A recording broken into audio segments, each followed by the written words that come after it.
Well, welcome. Take us away. Okay. Sorry to step on it right away. Well, welcome to the Good Standing podcast. This is episode 16 now. We have Charlie Fisher here today. And Charlie, I think you're calling from Berlin. Is that right? Actually, the Black Forest, southwest Germany. Okay. Oh, wow. Wow. What are you doing there? You live there? Actually, it's probably quite related to this conversation. I came here 10 years ago looking at Baugruppen, the self-assembled housing projects, and just it stuck in my mind. So I've lived in Berlin for the last few years, and I've always had this itch to come back here. So I just moved at the beginning of December, and I'm making a new life in a small village while doing the same kind of work that I've always been doing. Wow. Very cool. Very cool. Why don't you tell us a little bit about the work that you're doing generally, and then you can hyper-focus. Okay. I trained as an architect, so that's the kind of origins of where this comes from. I kind of confused and disconnected when I came out of that training, wondering how I could be useful. And it seemed like it wasn't a technical problem, it wasn't a thing of buildings. And I started to look into some deeper root issues. So in your background, collaborative, land trust, and the commons, these are words I want to focus on now from your perspective. So can you define both of those things for us? Well, the collaborative housing title is a kind of pejorative title in academia now for studying this topic, which incorporates forms of housing that incorporate more sharing and such shared finances, shared governance, shared spaces. That seems to be the general simple definition that's coming through there. And collaboration has touched lots of different ways that I work, and we worked openly for many years. We've everything that we've always built towards has been released after we've done it, and for adding on to other people's work. So we stand on some really great thinkers, and we've worked with some amazing activists and practitioners, and we continue to do the same. Land trusts, in terms of community land trusts, we've tended to define that as outward-facing organizations. So organizations that are looking at a wider neighborhood, a community of benefit, of purpose, in contrast or in addition to cooperatives that tend to be more inward-focused, looking after their members. And these things can stack up as well. But it's mostly outward-looking, looking out for a neighborhood, looking out for a city, looking out for a region. And those things in combination have worked well. We tend to find that you can really stack up lots of different, interesting, unique things about each of these local areas, taking recipes and pieces from all over the world.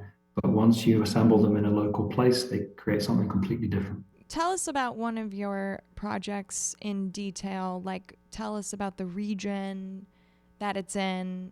Tell us why you like this project a lot, what was challenging about it, about the community that's there. Take us through like a tangible journey of one of them. I've actually been thinking a lot about a project we did 10 years ago recently, because it's coming to this 10-year point. It was a proposal for urban extension in Oxford. And we worked in Oxford for many years. There was practical projects that came out. This one was proposing for almost 200 new homes within a self-built district, inspired by the kind of places that I live now. And in that, there was a intention to buy this piece of land, working with volume house builders and very large degrees of money coming from behind this project, in order to set up something that was completely different to what would have ordinarily been part of this bidding process, with local cooperatives, with a local land trust who would be owning the land underneath it, also with the city council alongside as well. So we had a very unusual group of people coming together to purchase a piece of land that we could see was worth around 15 million pounds, and from the university, so a big old stakeholder of this place.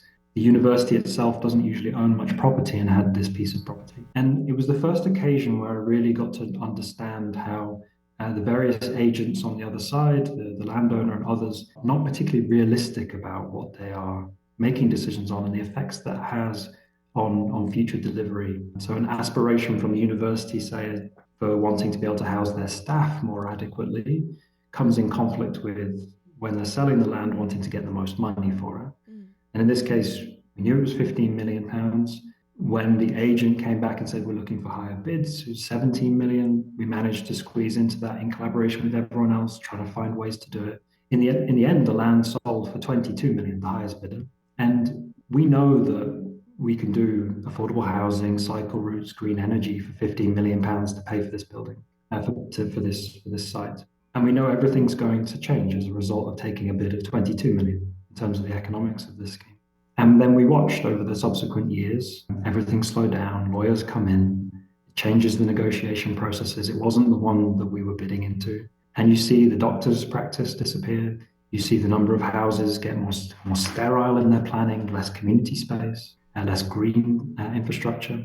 And it's an example where you've got a large institution who has the ability to make enlightened decisions going forwards, making a decision on the basis of what they think they can do as charities versus what might be longer term thinking for a wider place, a city. And that was my first interaction. And I'm only thinking about this a lot because I'm starting to think about how we might reflect on that 10 years later as we look at what happened as a result, what kind of community was built out in the last decade. Yeah, I think there's a lot of conversation here in America, and I'm sure it's happening in other parts of the world about affordable housing. And there's different debates going on where you have one camp who's saying there's too much regulation, and that regulation is preventing developers from developing housing, which if they didn't have the regulation in place, there would be more affordable housing. That's like one end of the extreme. And then on the other hand, you have people who are calling for things like a rent freeze here in New York City by the new mayor, or calling for the government itself to subsidize and produce more affordable housing. So I was just curious, from the more European perspective, or in Germany, how is this debate playing out? What types of solutions do you think should be invested in the future within that spectrum, or give us a different direction that you'd like to see things go? Well, for the last 15 years or so, things have been heightening, where we see large amounts of price exuberance appear across the early 2000s. We saw those popping in different places. We continue to see at the moment issues around increasing rents in major cities. Same kind of issues. We're still subject to the kind of flight of global capital. We're seeing various activisms in certain countries, especially around the Mediterranean, kind of Spanish cities, Catalonian cities, Barcelona, Madrid, other places. In Berlin, where I was before, there's a huge focus on nationalization of existing public housing stock, where large housing properties had been sold away from public coffers for deals that weren't so good. And there's a lot of pressure on the public authorities to look at that. There'll be a second referendum coming through at the end of this year. There was one 4 years ago recommending the renationalization of some of these buildings. And the one coming up at the end of this year, the state elections in Berlin, to align with this referendum, will not be a recommendation anymore, but will put into law being able to set rent caps and some other things. Rent regulation in the right ways can be very effective. And there's a whole host of different flavors of rent regulation, not just capping. So we see that. And then we see a continued rise of cooperative and community land trust models around housing. There's more attention, there's more of them setting up. What I found in my research over the years, also in the PhD research that I was doing on English cities, is that there's not a commensurate funding landscape for these entities as well. So we're seeing a lot of activity, energy. We're seeing a lot of land trusts setting up and new cooperatives setting up. There is some finance for this, and there's a lot of volunteer energy for this to happen. But the policy landscape isn't shifting fast enough. There's not enough money for these to jump into. And so what we see is that in England, at least, around 20% of community land trusts have built across urban and rural areas, anything, so built one house. But there's still a rising demand for this kind of development. And all across Europe, we're seeing these patterns. So we need better policy, better finance, better support structures. And we're seeing that. We're seeing hubs forming in countries all across Europe to properly support these kinds of entities with professional support. On the whole, Most of these projects go through the same gateways. There's some set gateways that they need to go through to get an idea through, a vision, organize people, finance, planning, construction. We can predict things through different countries, but then each place will have its own way of doing it. There'll be challenges of different land sites or different types of money or partners. And so we're starting to see these hubs appear as well to support people through these processes.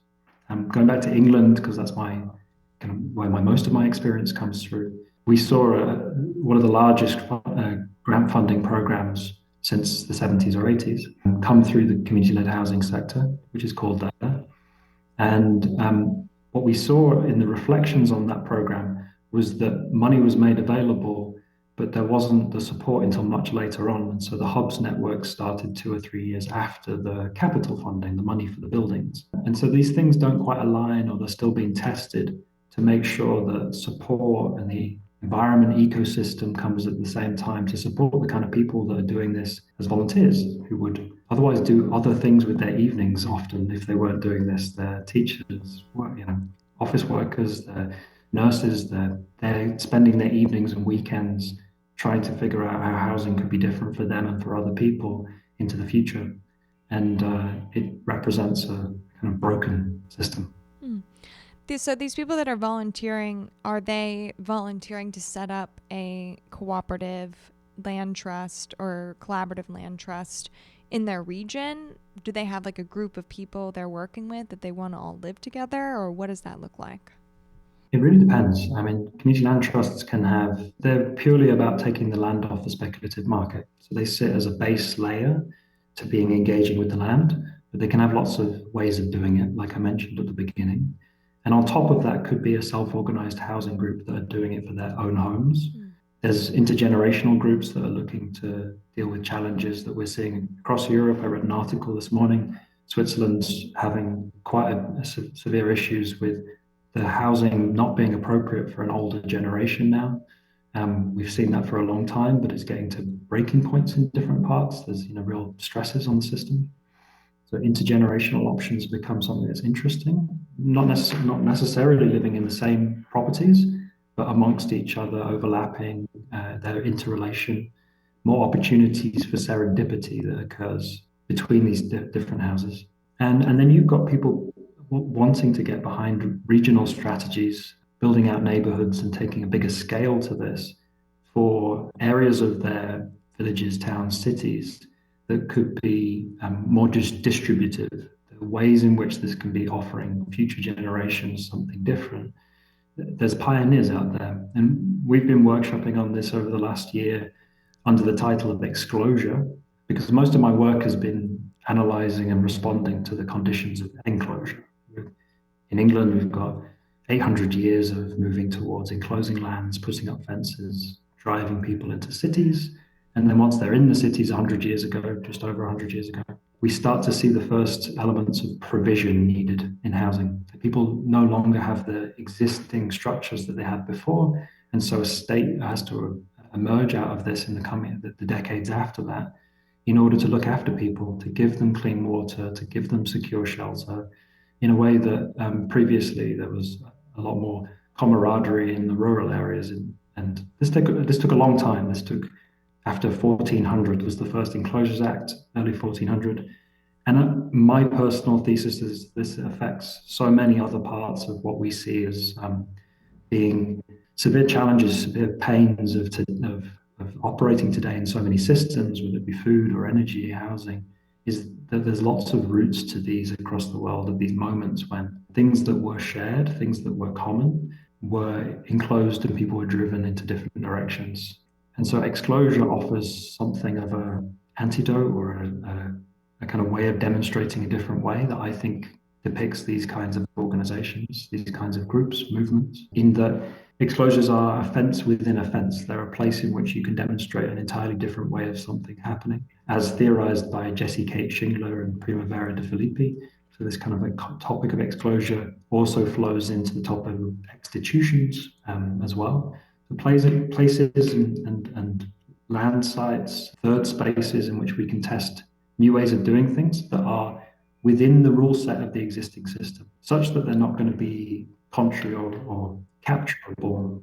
And so this, I think, starts to speak to ways in which we could then lift the fences afterwards, and that the effects of these demonstrations in everyday places. This might be a part of your neighborhood as much as it could be an eco-village somewhere in the rural, has the potential for scaling up through starting to spread these effects of people experiencing how it could be different, how things could feel and operate with more connection and more interrelation based on the particular cultural effects of these places.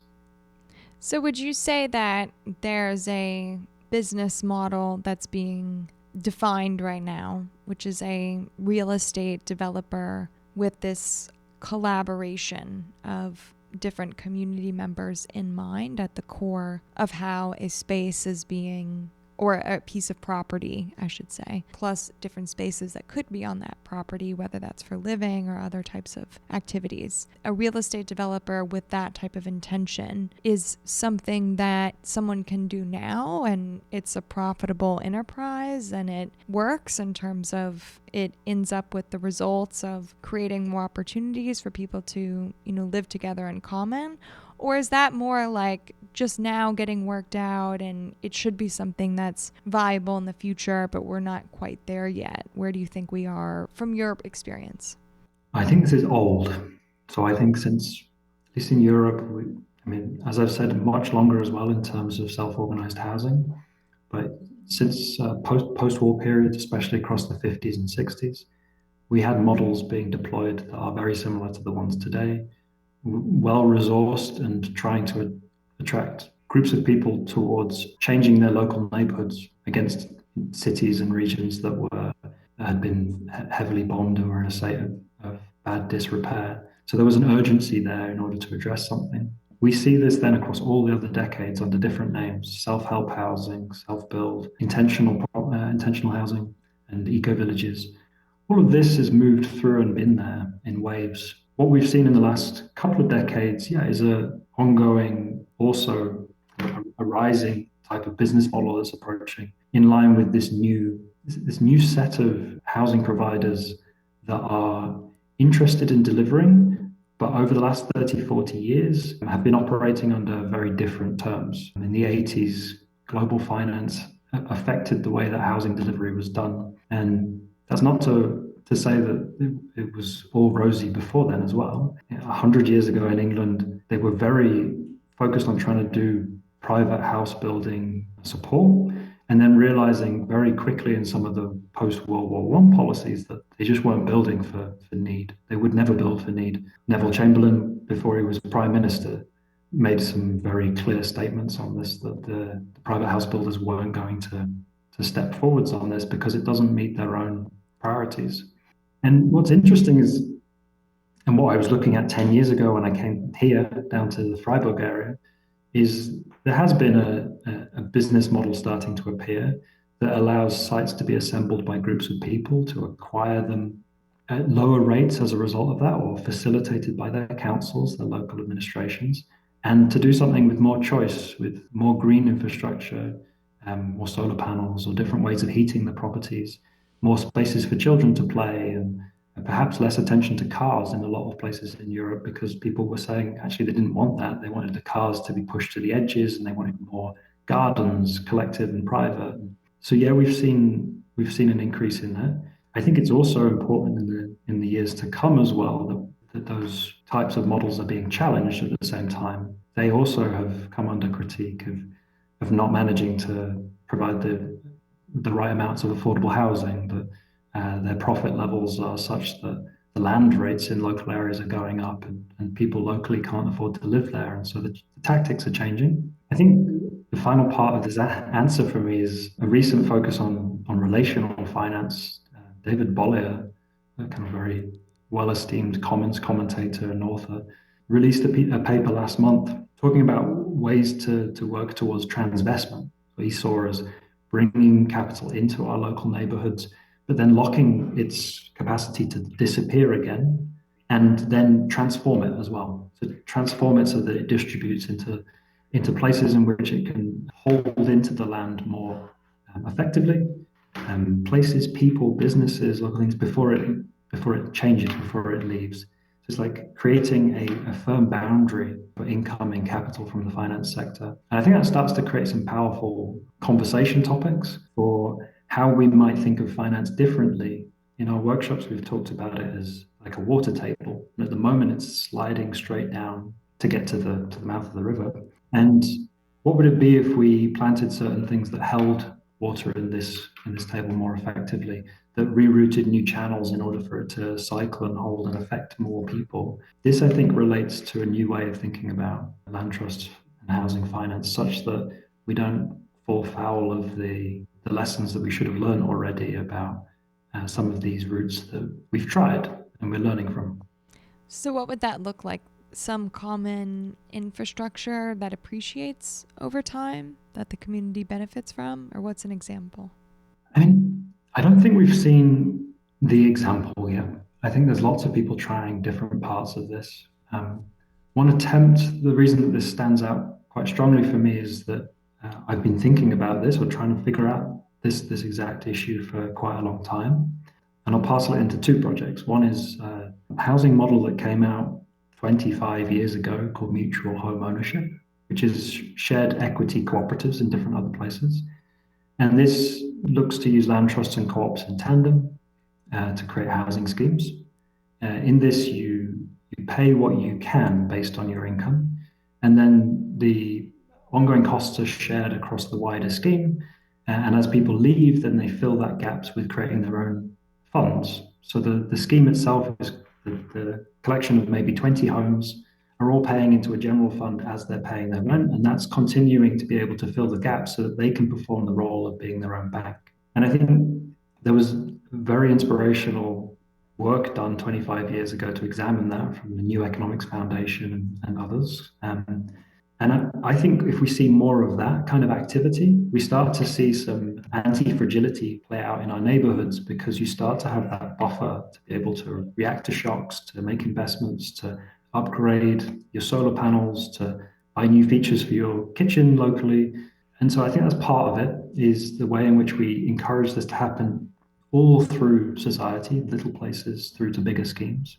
And then since 2021, I've been working with a group of mostly technologists, but also permaculturists, land people in Portugal on a project called Traditional Dream Factory, where we were starting to look at ways in which you could create new currencies that go alongside this, and demonstrating that money is malleable, that we can craft it and change it, and ask the question of what do we require under it, such that we are compliant, that no one's going to try and say that we're breaking any laws, whether that's tax or planning or other financial sector laws. And in doing that, in this trying to meet this aspiration of creating these networked societies where people could come through this, we could invest in this local area, this region around the village of Abela in Portugal, while regenerating the land, holding water in the soil as a key part, while representing the species that live on this land, and to talk about future generations as well. In order to do all of this grand vision for the 35 hectares that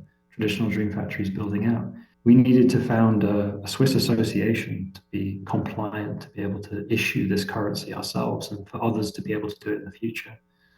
And so that's where OASA was founded. And this sits as an umbrella land trust, as they usually call. This sits as a trust that is an infrastructure layer that's looking for other land trusts to sit on top of it. Mm-hmm. And it was designed in a way that, as land trusts did this, that they could add their land to the network and use the technology stack that allowed them to issue their own currencies. The people arriving on those properties could exchange in a way that Twin Cities maybe works. They could hold value between them. There's a sort of kind of holding strength between different places, between economies, between different locations with seasonal variations.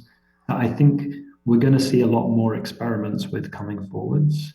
And we're very excited to see more not only join the OASA network and to pick up some of those tools. They can pick up those tools without joining the network as well, but also those that are trying in different places with different tactics, and to align alongside them to be able to create these exclosures, these test sites for new ways that we could live, new ways that we could operate, and how that might infuse into the rest of society, so that this isn't just as smaller communities of testing, but that this reaches lots of people.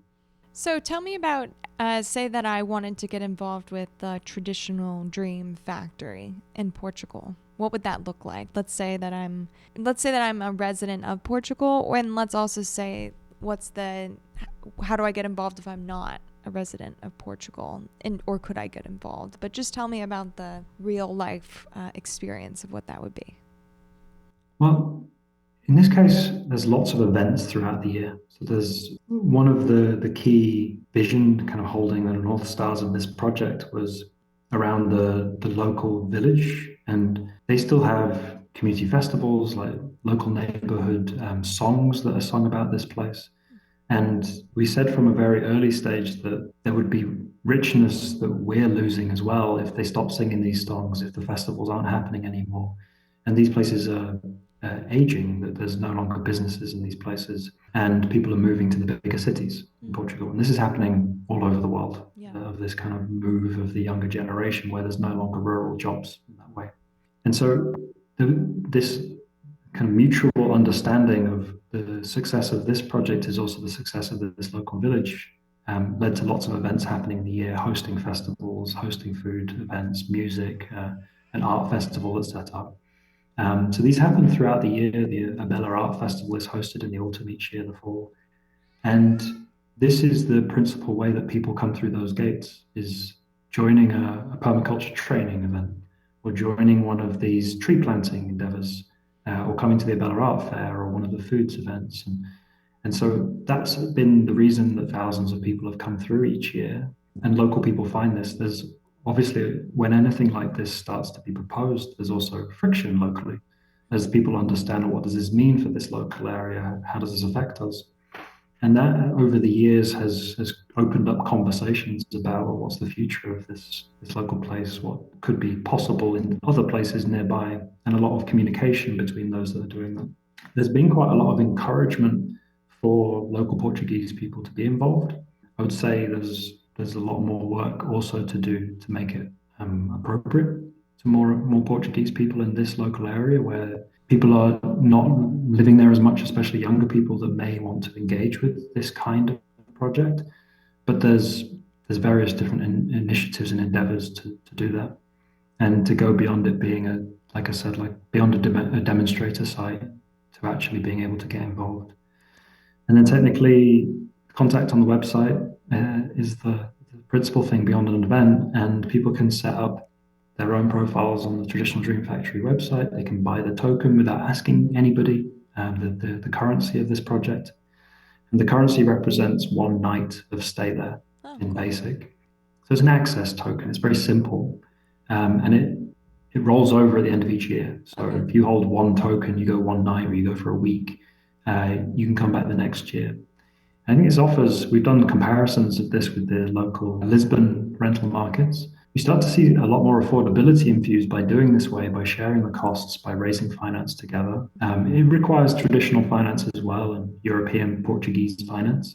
But there's large amounts been raised from people that come through this. By thinking about how we access property as not owning the title under the land, but sharing that part as a cooperative, as a land trust, and then thinking about how our access needs differ, starts to ask a question of how we maybe want to live as well. Now, this community is a little bit more international, a bit more nomadic, but it sets up do we need 70, 80, 90, 100% of time spent in the same place each year? Or are there places that we might roam, that we might share with family, that we might change over the years?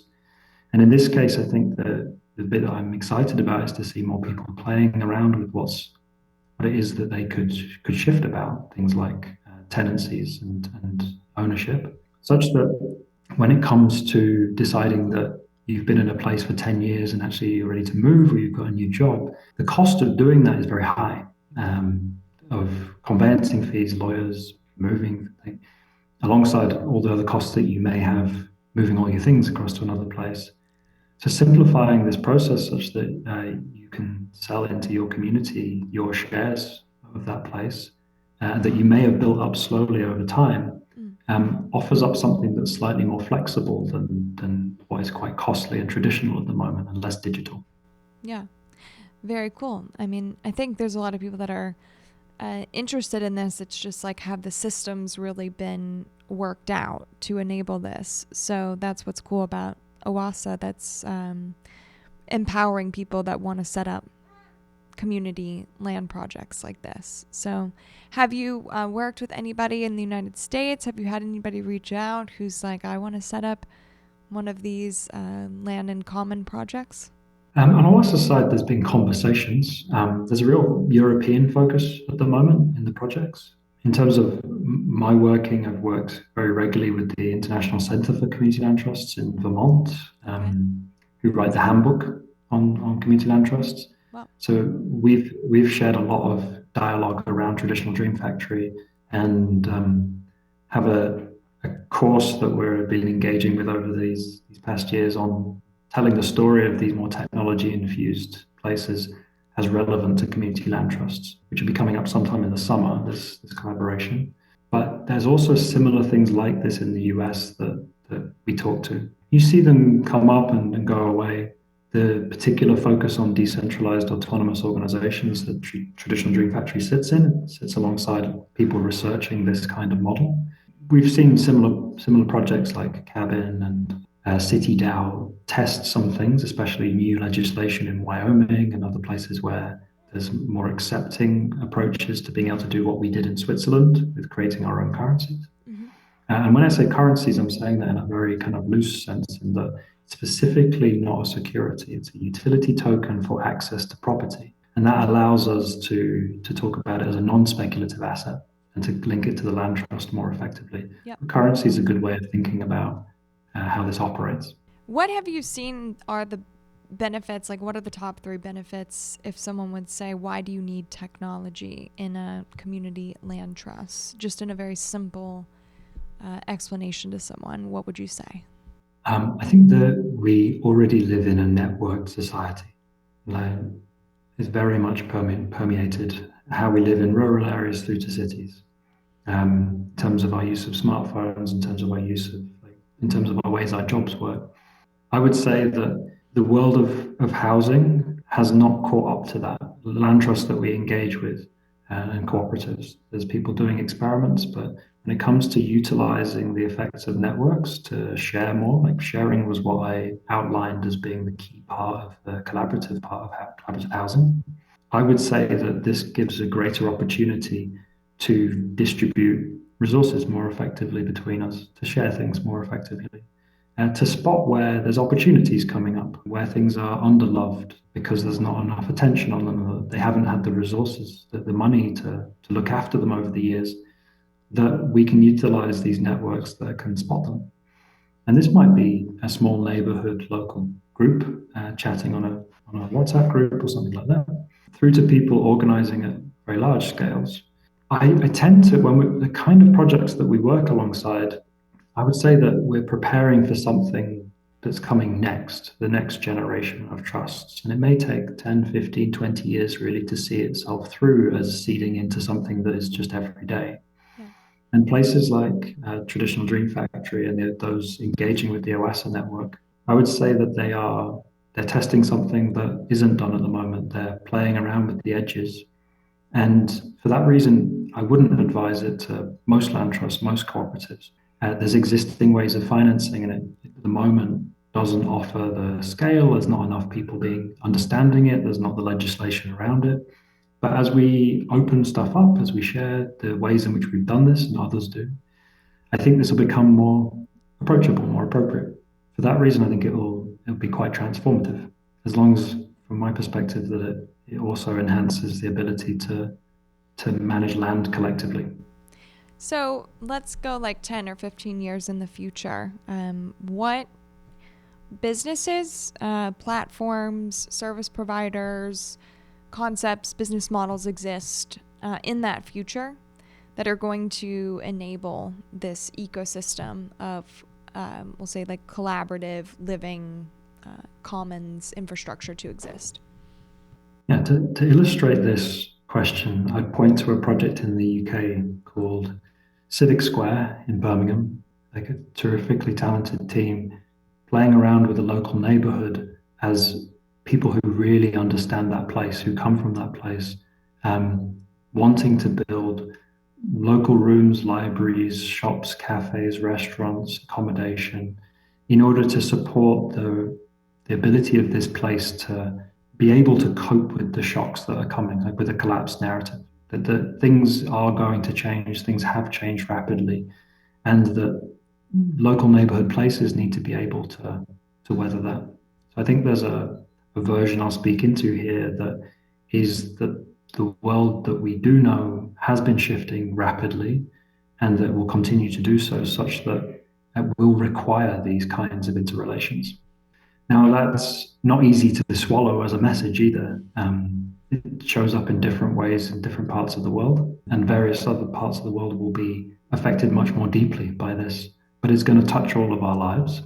And there's places that are preparing for this, that exclusive luxury groups, that they are people that have been looking after places for a long time. I can see that in these, there'll be a higher degree of identifying, signaling, exchanging between them, and understanding what to hold in common than we've seen before. A lot of this is also going on actively as it is invisibly, which kind of counters what I've just said. But I really feel like this is happening. But we're going to see that there's places in which they've invested more actively, invested their energies and their ideas and their enhancement of contact between people that will be able to do well through this. They'll build the connections.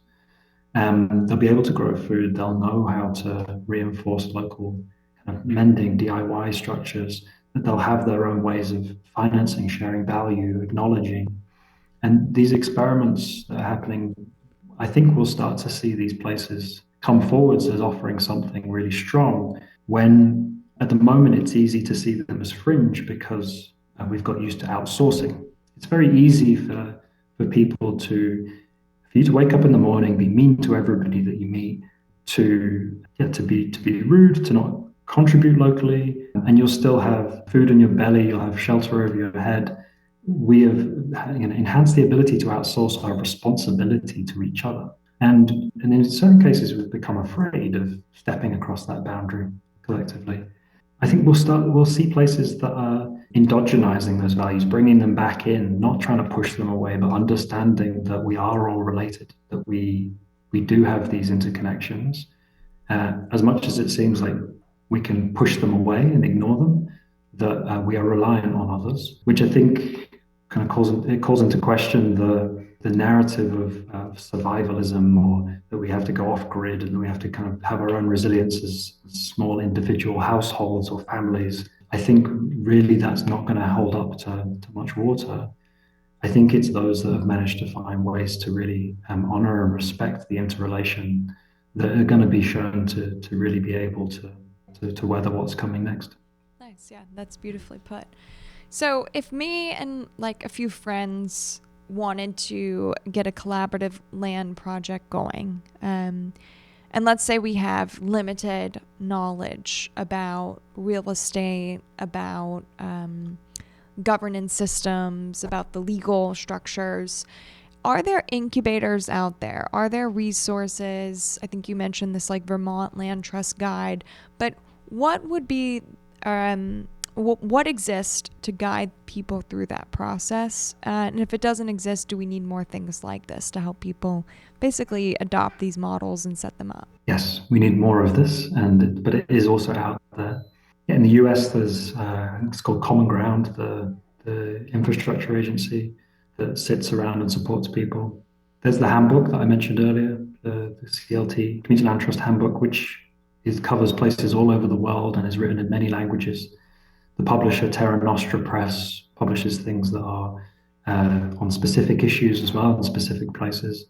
And they have videos that take you through all of these processes. They have a festival each year that is encouraging people, often from a Spanish speaking, but there's land trusts that are appearing from all over the world that are contributing to these, from Vietnam to a whole array. You'll see those on the website. I mean, it comes from my point of seeing lots of it happen, but I think people find this scary and don't see enough of this around that they feel like they could do it. Mm. So one of the things that we tend to do is just to bring people to these places.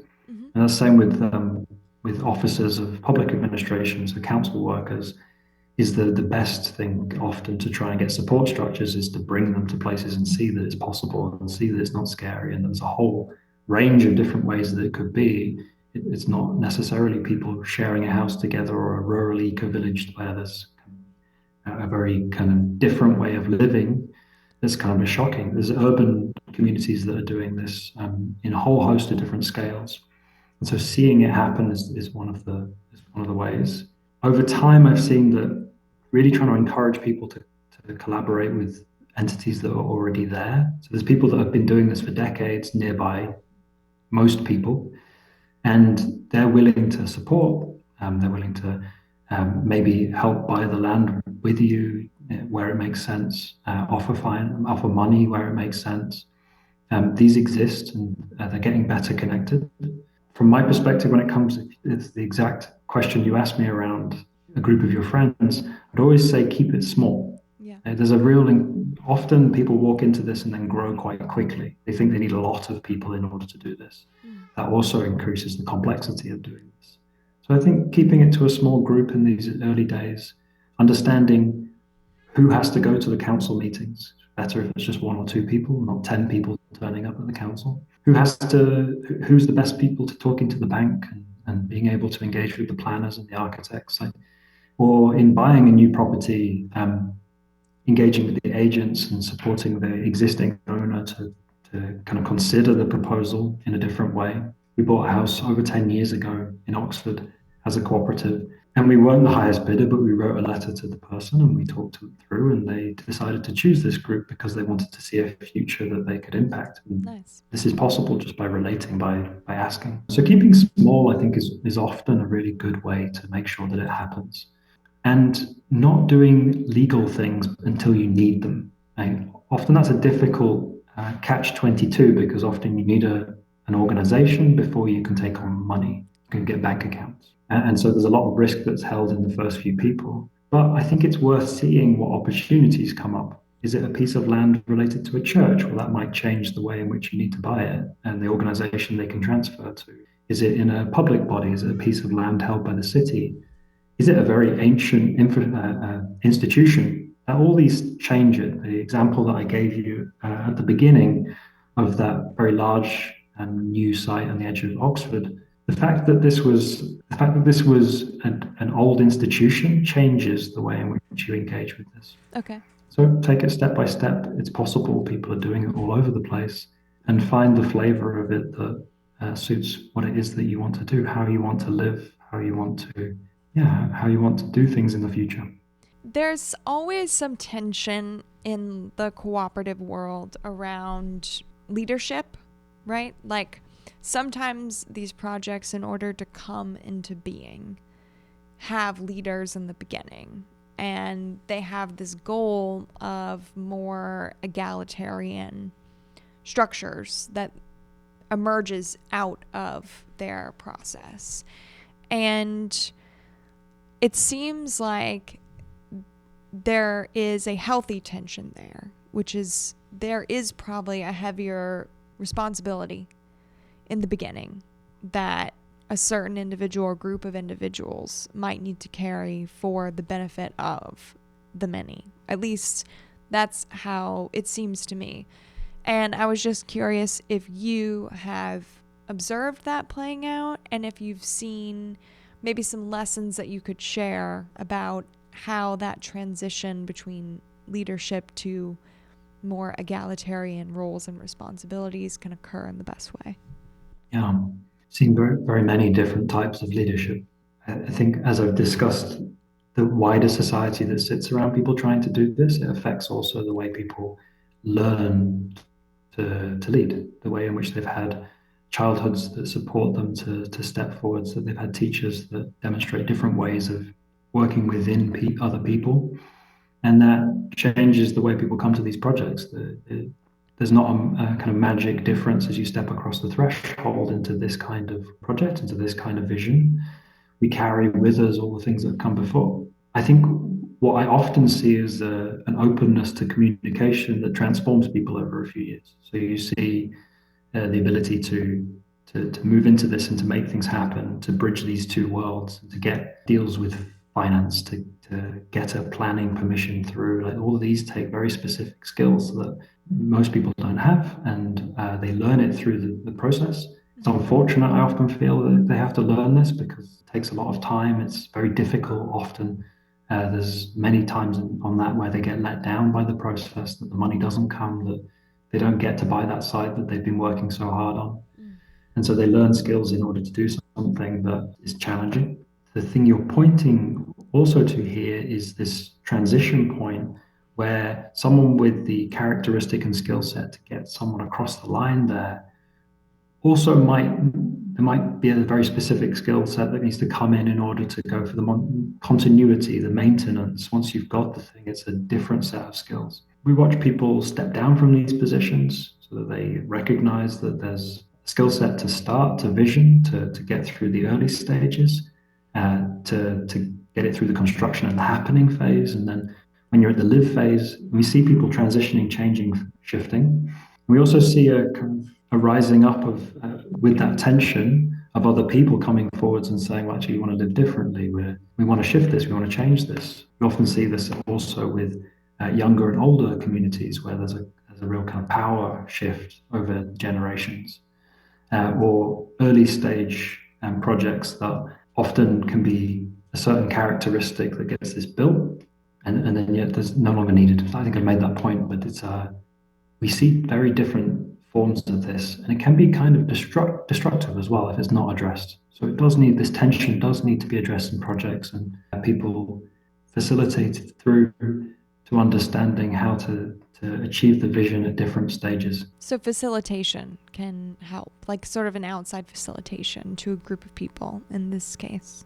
Yeah, and continuous education. There's ways in which we get to know ourselves across our lives, and I think communication in these projects creates massive benefits for us in the way that we engage with other people, that we engage with our children and others. And I think actually my first workshop in this area, this was 2013, with a co-housing group, stands in my mind. This person ended up becoming a friend much later. Said, I've lived with people in kind of shared experiences all my life, whether it be share houses or when I had kids, and I don't like people. I would not have chosen that path, and I had this path chosen for me in different ways.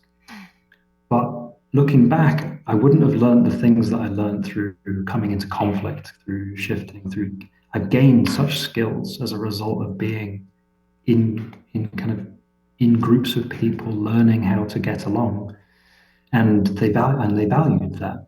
And it struck me that where others may see these as being obstacles or challenges that they want to stay away from, and that person would have as well, out of it you get a beautiful ability to be more reflective, reflexive, flexible, being able to communicate yourself better, to understand your boundaries and those of other people. And so I think conflict can establish something in us that's very productive. In sociocracy, this sort of organizing method for groups that we teach, we often see these tensions that come up as a gift, like trying to rewire our minds to not think of this conflict, this tension as being something that's negative, but something that's formative, can allow you to talk about something that is there, that is real, and shape something differently to transform these relationships. There's lots of potential. Do you think having a really good set of rules and guidelines is helpful in these collaborative projects? Well, rules can end up making things static as well. So where rules come in, it's important to only, from my perspective, to make them where there's something repetitive coming up, that you're seeing a rule has to be made. Okay. And these can be grown over time, but there's a few areas that I think are really important to establish early on. As I've just mentioned, conflict's one of them. What do you do when this kind of, when challenges come up, even at the earliest stages? You've decided that you're going to buy a home together as a group of people. How do you make that decision? It's a massive decision that you're going to put financial risk, that you're going to put huge amounts of time in. How do you make that as it comes to it? And what happens when you get into conflict as a result? How do you resolve it? That is something that's worth preparing for at the earliest stages with sets of rules. But things emerge over time, and there's lots of existing models out there that can be drawn upon, such that when you need sets of rules for various different things, there's a huge array out to look out for from people that will support. When it comes to setting up your organization, you're going to need clauses that sit there from a legal perspective that cover you. Say things go wrong, you can lean back on them. Often, a lot of the organizations that I've worked with over the years operate with the kind of formal side, the kind of rules, regulations, and they're there. They shape them, change them as necessary. And then there's also the informal side, the ways in which they take chances, do things that maybe aren't proper way to do it, or that may cause some challenges, some issues later on, but are necessary in order to win. And I think that's something that has been underexplored. Is we sit in a set of systems when I talk about housing that doesn't reinforce, doesn't endorse the building of affordable housing, energy, and clean transport. And so, if you want that, you're going to have to push for it in different ways. You're going to have to play dirty in certain ways. And this sits with a kind of question on your values as well. Like, how do you retain your values? How do you retain trust in a local area and at the same time win? This creates a very interesting proposition is how do we make sure that we don't put huge amounts of effort into securing places to grow our food or a place to put up energy provision for these local areas, to experiment with new housing, huge amounts of energy into visioning, draw huge amounts of people into these processes, and then to lose the site, to not manage to move forwards and win. And I've met some inspirational people over the years that just will not lose in these moments. This isn't part of it. The important part is to win. And that example I gave you of the Oxford University site, the rules were not followed through. There was a set of rules of what you had to do once you'd won, what you had to go through in terms of legal and finances and things. That didn't happen. And that's happened many times across my career in private sector land bids, is the game is not played fairly. And I think there's a kind of recognition that where you come from an area of this where values are very kind of clear and held openly, public, that often that can put you in a position of weakness when it comes to engaging with trying to get homes built or trying to access finance to buy a piece of land. And I would say the important thing is to win. It's a tense thing. Nice. I like it. Well, is there anything else you want to share before we wrap up here? I would encourage people to have a go. And that seems big, but I think that there's a lot of energy at the moment for questioning how things are going. With people taking to the streets, with a lot of resignation as well, that this is futile, that they can't affect the way that the world is moving. And I think at the local level, we see it happening. People can do things and are doing things. And I think there's a lot of opportunity here to think about what local initiatives can be accessible and starting to build these behaviors, these practices, these actions that really enrich us, that give us a lot of reward as we're doing them, but also build us and friends and family into impressive versions of ways in which we can live in the future. So I would say have a go. It's not often as scary as it may look. Have a go and win. I like it. That's good advice. Well, that's what we're all about here, getting involved on the local level and solving problems and transcending the political binary that we are so quick today to run towards when we're talking about problems and solutions. It seems like the people jump to one party's way of doing things, at least here in the United States. And what we're really trying to foster is a culture that doesn't just jump to the politician as being the savior, instead jumps to what's the actual solution on the ground. Affordable housing sounds like we have some really amazing models that are time tested. Sounds like there are local land trust supporting organizations pretty much wherever you live that can support you in creating a solution. So I'm excited about unpacking this conversation more in the future in terms of campaigns and initiatives that can drive people towards these resources in their local communities. So I definitely see the vision, share the vision, and I think we are in a real transition point for humanity to wake up to potential solutions like this. So thank you for joining us, Charlie Fisher, and we look forward to having you on again sometime in the future. Have a good day. Thank you very much for opening this conversation. Bye-bye.